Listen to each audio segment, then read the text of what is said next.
What is going on, Bucs fans and CFP fans? Evan Wanish back at you with yet another video talking about the Tampa Bay Buccaneers.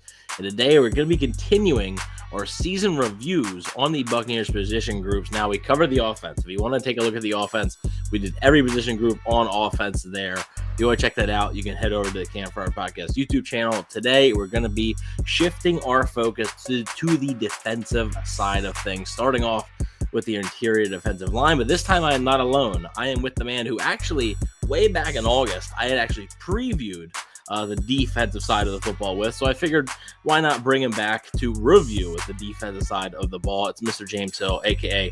Mr. Bucs Nation. How are you doing tonight, James? Oh, I'm sure this will be great.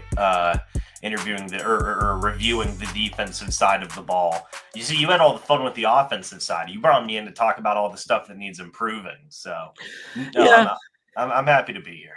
All right. Well, with that being said, let's get right into it. And we're going to talk about who is basically in the room, right? So you have Eric Banks, and this is, I'm going to be talking about everybody, right? We'll spend more time in depth on individual players, but like Eric Banks, CJ Brewer, Greg Gaines, Will Golston, Adam Gostis, who was a late addition add, Mike Green, Logan Hall, Calijah Kancey, and Vita Vea. So basically, when you're looking at that interior defensive line, that's pretty much what you're looking at, right? The guys that have their hand in the dirt there, and not necessarily the guys that are stand-up pass rushers, right? We'll get to those guys in another video. But talking about these guys, I think the expectations, I would say they were higher for this group than it would be for maybe the outside linebackers, because you have Vita Vea, you have Calijah Kancey heading into year two, and you had some solid veterans there, maybe like a Will Golston and stuff.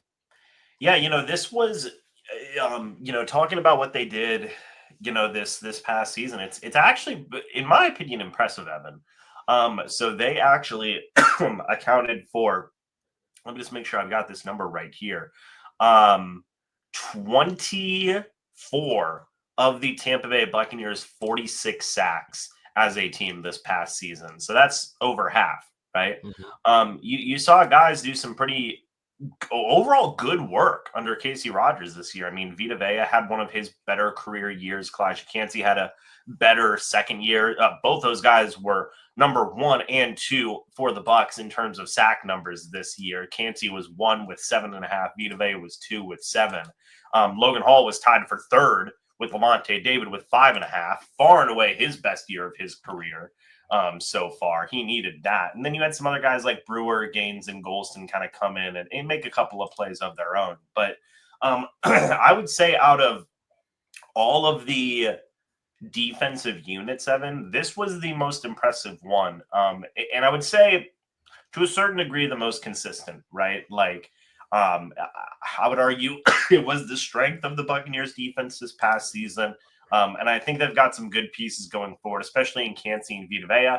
Logan Hall, in my opinion, people may disagree, is still up in the air in terms of starting quality defensive linemen. And I do think they could use a little bit more depth. But I mean, I think with Kancey and Vita Vea, you're still in some good hands. Yeah, and when I think you're looking at Logan Hall, and like you said, he needed that type of season, right? It was easily a career year. That was the more encouraging thing for me, at least, when looking at this season. Yes, Kancey was, very good, led the team in sacks, and I get it, right? Had a good year, which, by the way, I called that Calijah Kancey would lead the team in sacks on the season prediction show, so pound the back. But Logan Hall, I thought, progressed pretty well, right? And I do agree that it's still up in the air because he needs to do it again, right? But if he takes another step forward, he's headed into a contract year, right? So if he takes another step forward, you could be looking at a guy that actually the Buccaneers may have to make a priority to bring back, right, as an unrestricted free agent. So Logan Hall is a big year coming up here. But I'm really excited for year 3 of Calijah Kancey continue to develop. Vita Vea, we know what he brings to the table. That's no surprise. He's shown no signs of slowing down either. I mean, it's still very consistent. Now, we do have to talk about the pending free agents they have, right? Particularly Will Golston, a pending free agent. We don't even know if he's going to be back playing football, right? It seems like it's a year-to-year thing with Will Golston. Greg Gaines, also free agent. So this room may see some new faces in 2025. Do you think that the Buccaneers should or maybe will make, interior defensive line a priority at some point in free agency or the draft? That's a good question. I personally think that Will Wilson's probably going to retire. Greg Gaines is fine, but honestly, I think the Bucs have had no offense to Greg Gaines, but I think the Bucs have had better success with some depth guys in the past, such as guys like Deidre Sanat and especially like Raheem Nunez-Roches, right, from a couple of seasons ago. I feel like they could use another guy like that, right? And maybe that guy is still Greg Gaines, where it's like, hey, you need a fourth defensive lineman in this group that could give you starts if you need to, right? Or maybe even a fifth guy, right? Like what they had with Golston and Gaines this past year. Into a more better sense, Raheem Nunez-Roches a couple of seasons ago. I think they need more depth, and I think that that's something they may explore, especially if Golston retires. Like, yes, you could still bring back Greg Gaines and be cool. CJ Brewer is maybe a guy that you could bring back as well, but I also think you might need one more guy in that group to add a little bit more depth to that unit. Yeah, and also, I mean, we have to be honest with ourselves here, right? Calijah Kancey has not played a full season, right? 2 years in a row, he has suffered an injury fairly early on. And, you know, quite frankly, I mean, missed the entire training camp of preseason in his rookie season, which I think hurt him. Plays in the opener, I Bleav, at Minnesota, and then gets hurt again and has to miss a couple weeks. Ends up playing 14 games in his rookie season. Last year, ended up playing 12 games, including missing, I Bleav, the first 5 or 6 games of the season. So, yeah, Calijah Kancey has been hurt, right? It's not like he's been an Iron Man. Vita Vea has had injuries from time to time. He missed a game this year. I think the Bucs were lucky it wasn't more. So, I think you can always have depth. I do think the Buccaneers, I don't know if it's going to be a huge priority, but I do expect them to add at least one guy there to the mix, right? We don't know about Greg Gaines. Like you said, about Will Golston, may retire. So I think when you're looking at it and you're looking at this particular draft class, which is loaded with interior defensive linemen, I mean, there's going to be some guys who are drafted the 3rd, 4th, maybe even 5th round who like will become solid starters one day. Like it's just because, you know, numbers wise, it's just somebody's going to have to be pushed down the board, right? And there is a lot of talented interior defensive linemen in this draft, not to mention free agency if they wanted to go that route. So I think when you're looking at it, and this is going to be a blueprint for, I think, a lot of teams, right? But when you're looking at the Philadelphia Eagles and what they were able to do, right, in the Super Bowl, just to have that rotation, right, of those guys that you can just put in there. They got Jalen Carter and Jordan Davis and Milton Williams. And I mean, they got so many dudes that they can just throw at you.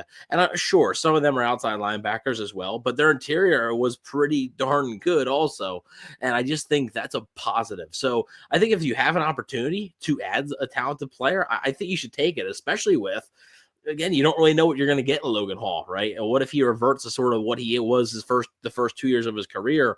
I think then you could be looking at something where you're kind of regretting not picking up a guy. So I don't know if it's going to be a huge priority, but I do expect them to maybe add somebody into that mix. Yeah, I agree 100%. I think that, you know, taking a look at what they have in terms of the group right now, like as I said at the very beginning of this, right?